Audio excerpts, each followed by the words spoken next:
आइए सुनते हैं गीता का छठवां अध्याय। उससे पहले अगर आप 5 अध्यायों को नहीं सुने हैं तो मैंने डिस्क्रिप्शन बॉक्स में लिंक दिया हुआ है, आप जाकर वहाँ से सुन सकते हैं। आइए सुनते हैं गीता का छठवां अध्याय। उससे पहले अगर आप हमारे यूट्यूब चैनल पद्मा ज्ञान रिव्यू पर नए हैं तो चैनल को सब्सक्राइब करना ना भूलें। भगवान श्री कृष्ण कहते हैं, हे पार्थ, जिसको कर्म फल में आसक्ति नहीं और फिर भी अपने कर्मों में रत रहता है, वह सन्यासी और योगी है। और जिसने हवनादि लौकिक कर्म छोड़ दिए हैं, वह कदापि योगी नहीं है। जिसको सन्यास कहते हैं उसी को कर्म जानो, अर्थात सन्यास और कर्म को पृथक पृथक मानना ये मूर्खता है, क्योंकि संकल्पों के त्याग के बिना कोई भी योगी नहीं हो सकता। जो ऋषि मुनि योग प्राप्त की इच्छा रखते हैं उनके लिए उनका साधन कर्म ही है, और उनके पूर्ण योगी होने पर उनका ज्ञान पूर्ण होने का साधन उनके चित्त का समाधान है। आप ही अपना उद्धार करें और आत्मा को अवनत होने से रोकें, क्योंकि मनुष्य आप ही अपना मित्र और अपने आप में ही शत्रु है। जिसने विवेक से अपना मन अपने अधीन कर लिया है वह स्वयं ही अपना हितकारी है, और जिसने अपने विवेक का परित्याग कर दिया है वह स्वयं ही अपना शत्रु बन जाता है। मन को जीतने वाले शांत स्वभाव मनुष्य को शीत उष्ण सुख दुख मान और अपमान इनके होने पर भी बुद्धि अत्यंत स्थिर अवस्था में रहती है। जिसने ज्ञान विज्ञान से अपने अंतःकरण को हटा लिया है, जो निर्विकार हो गया है, वही सच्चा योगी होता है। सुहृद मित्र शत्रु उदासीन द्वेषी मध्यस्थ द्वेष करने वाले बंधुवर्ग साधु और पापी, इन सब में जो समान दृष्टि रखता है वही श्रेष्ठ पुरुष होता है। योगी पुरुष को मन और आत्मा को अपने वश में करके वासनाओं से दूर रहना चाहिए। एकांत स्थान में बैठकर लगातार चित्त को समाधि में लगाना चाहिए। आत्मशुद्धि के लिए योग करना अति उत्तम है। शरीर मस्तक और गर्दन को सम करके अचल होकर स्थित होवें और अपनी नासिका के अग्रभाग को देखता हुआ सब दिशाओं में अपनी दृष्टि हटाए रहें। यह मन को स्थिर करने का एक अचूक उपाय है। भय रहित होकर शांत चित्त से ब्रह्मचर्य व्रत का पालन करें। मन को रोक कर मुझ में ही लीन होकर मन को योग से लगावें। इस प्रकार मन को वश में रखने वाली योगी के लगातार योगाभ्यास करते रहने से मुझ में रहने वाले को निर्वाण पद की प्राप्ति जल्दी ही हो जाती है। जो अधिक भोजन करता है या अनेक दिन उपवास करता है, जो बहुत देर से सोता या बहुत देर तक जागता है, उसको योग प्राप्त नहीं होता।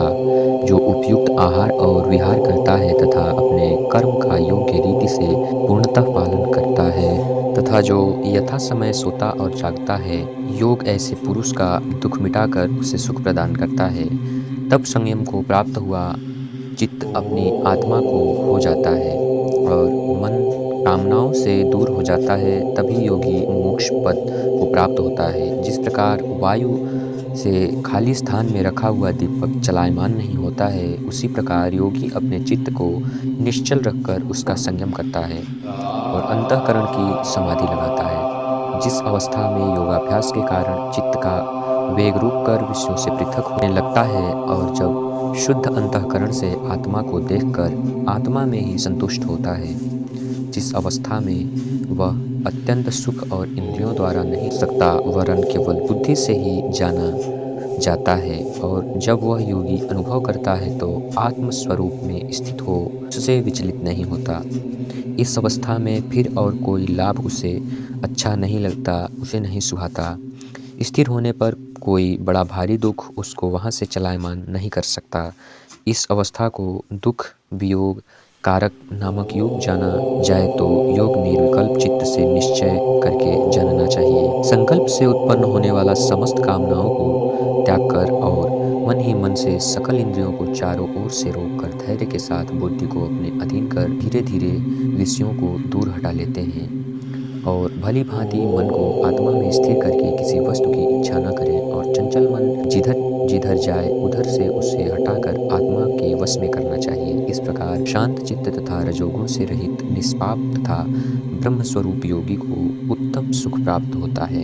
इस रीत से निरंतर योगाभ्यास करने वाला योगी समस्त पापों से छूटकर सहज ही उस परम सुख को पा लेता है। जो ब्रह्म के संयोग से प्राप्त होता है। जिसका मन योग में स्थिर हो चुका है, उसकी दृष्टि में सर्वत्र समान हो जाती है, अर्थात सारी सृष्टि से एक जैसी दिखती है और वह सब प्राणियों में अपने को और अपने में सब प्राणियों को निहारता है। सब प्राणियों में मुझको और मुझ में सब प्राणियों को देखता है। मैं उससे और मुझसे अलग नहीं रह सकता। जो अभेद भाव से रहता है, सब प्राणियों में स्थिर हो मेरा मनन करता है, वह योगी चाहे जिस अवस्था में रहे मुझसे मिल सकता है। जो समस्त प्राणियों के सुख दुख को अपने ही सुख दुख के समान समझता है और सबको समान देखता है, वही श्रेष्ठ योगी है। अर्जुन ने प्रश्न किया, हे मधुसूदन, आपने जो योग बताया है, सबको अपने ही समान देखे, सो मन के चंचल होने के कारण मैं उसको अपने में दृढ़ स्थिर नहीं देखता हूँ। यह चंचल मन बड़ा ही पराक्रमी और दृढ़ है। इसको अपने अधीन रखना तो वायु को बांध कर रखने के समान भी प्रतीत होता है। तब भगवान श्री कृष्ण कहते हैं, हे महाबाहु, इसमें संदेह नहीं कि मन अत्यधिक चंचल है और इससे वश में करना अत्यंत कठिन है। तो भी अभ्यास और वैराग्य से इसे वश में करना सरल है। जिसका मन वश में नहीं, उसको योग अति दुर्लभ है। अर्जुन ने कहा, हे प्रभु, जिसमें श्रद्धा तो है पर योग प्राप्त करने में सफल नहीं हो रहा, जिसका चित्त योग से विचलित हो गया है, वह योग सिद्धि न पाने से किस गति को प्राप्त होता है। भगवान कृष्ण उत्तर देते हैं, उसका यहाँ नाश नहीं होगा और परलोक में भी नहीं होगा, क्योंकि उत्तम कर्म करने वाले किसी मनुष्य की दुर्गति नहीं होती। योग में असफल मनुष्य बहुत दिनों तक पुण्यवानों को प्राप्त होने वाले लोकों में वास करता है और फिर यहाँ से किसी पवित्र और धनवान मनुष्य के घर में आकर जन्म लेता है। यह योगियों के वंश में जन्म लेकर पूर्व जन्म में बुद्धि संस्कार अर्थात आत्मज्ञानी बनता है और सबसे अधिक सिद्धि के लिए यत्न करता है। पूर्व जन्म में किए योगाभ्यास के बल में अपने अनेक विघ्नों से लड़ने पर भी वह मोक्ष को प्राप्त हो सकता है। योग की केवल इच्छा ही हो तो पुरुष शब्द ब्रह्म के परे जा पहुँचता है। जो बड़े परिश्रम और यत्न से योगाभ्यास करता है, वह मोक्ष को प्राप्त होता है।